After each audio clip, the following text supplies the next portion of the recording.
নমস্কাৰ, মোৰ এই টুকু টিউটৰিয়েল চেনেলটোলৈ সকলোকে স্বাগতম জনাইছোঁ। আজি আমি এই ভিডিঅ'টোত মাঘ বিহুৰ ইতিহাস, পৰম্পৰা, উৰুকা, বিহু উপলক্ষে অনুষ্ঠিত খেল-ধেমালি, কিছুমান নজনা কথা আলোচনা কৰিবলৈ লৈছোঁ। সকলোৱে ভালদৰে ভিডিঅ'টো শেষলৈকে চাবা। পুহ মাহৰ সংক্ৰান্তিৰ দিনা ভোগালী বিহু বা মাঘ বিহু পালন কৰা হয়।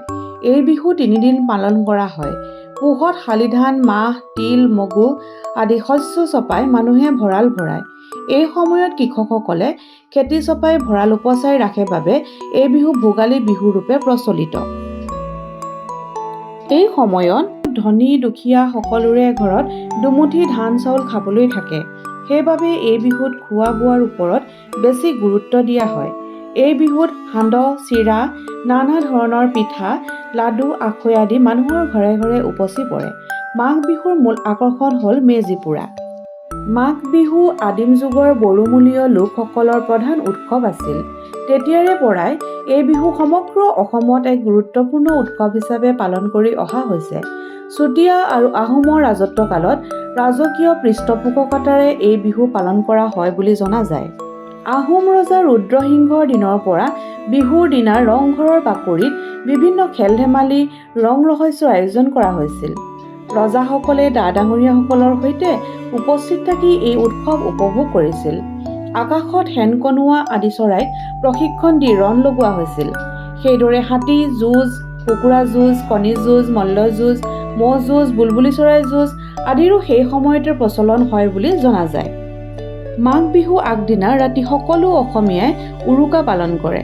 গাঁৱৰ সকলোৱে মিলি উমৈহতীয়াকৈ ভেলাঘৰ সাজি তাতে ৰাতি ভোজ-ভাত খাই উৰুকা পালন কৰে। এই ভেলাঘৰসমূহ খেৰৰ নৰাৰে বনোৱা হয়, কিন্তু ঠাইভেদে ভেলাঘৰ বেলেগ বেলেগ হয়। বিহুৰ উৰুকাৰ দিনা বিল, নদী, পুখুৰী, জান, জলাশয় আদিত একোটা চুবুৰী বা একোখন গাঁৱৰ ৰাইজে সমূহীয়াকৈ মাছ ধৰে। সকলোৱে এই মাছ ধৰা উৎসৱত অংশগ্ৰহণ কৰে। এই প্ৰথা অনুসৰি বিল, নদী, পুখুৰী আদিত জাল, পল, জুলুকি লৈ মাছ ধৰি ৰাইজে সেই মাছৰ ভাগ বতৰা কৰি তাৰেই নিশা ভোজ খায়। বিহুৰ দিনা পুৱা সকলোৱে গা-পা ধুই উৰুকাৰ দিনা সজা ভেলাঘৰ মেজিত জুই লগাই সমাজৰ অমংগল দূৰ কৰিবৰ বাবে প্ৰাৰ্থনা জনায়। মেজিৰ জুইত মাটিমাহ, পিঠা, চাউল, তামোল-পাণ, অৰিহণা আদি দি অগ্নিক সেৱা কৰে। মাঘ বিহুক ভোগালী অৰ্থাৎ ভোগৰ উৎসৱ বুলি কোৱা হয়। এই বিহুত সকলো অসমীয়াই ঘৰে ঘৰে বিভিন্ন ধৰণৰ জলপান, পিঠা-পনা তথা লাডু আদি প্ৰস্তুত কৰে।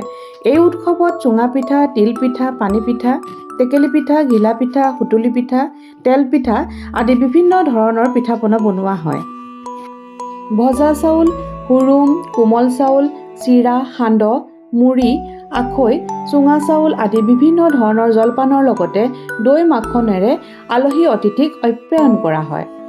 বিহু উপলক্ষে অনুষ্ঠিত খেল-ধেমালিসমূহ হৈছে চৰাই যুঁজ। হাজোত অৱস্থিত হয়গ্ৰীৱ মাধৱ দেৱালয়ৰ বুলবুলি চৰাই যুঁজে এক সুকীয়া ঐতিহ্য বহন কৰি আহিছে।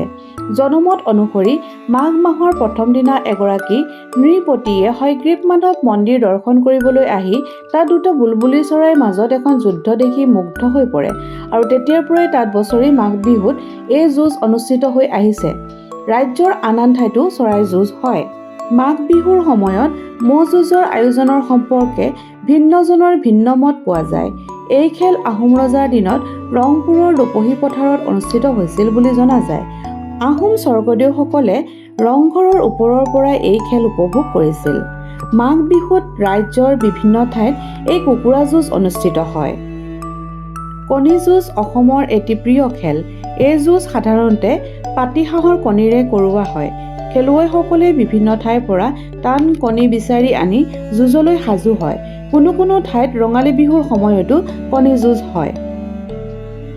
ইফালে বিহু উপলক্ষে অসমৰ বিভিন্ন ঠাইত পৰম্পৰা অনুসৰি নাও খেল, কড়ি খেল আদিও অনুষ্ঠিত হয়। আজিৰ এই ভিডিঅ'টো ইমানেই আছিল।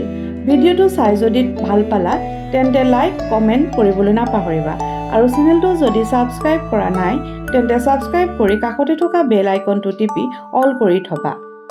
ধন্যবাদ।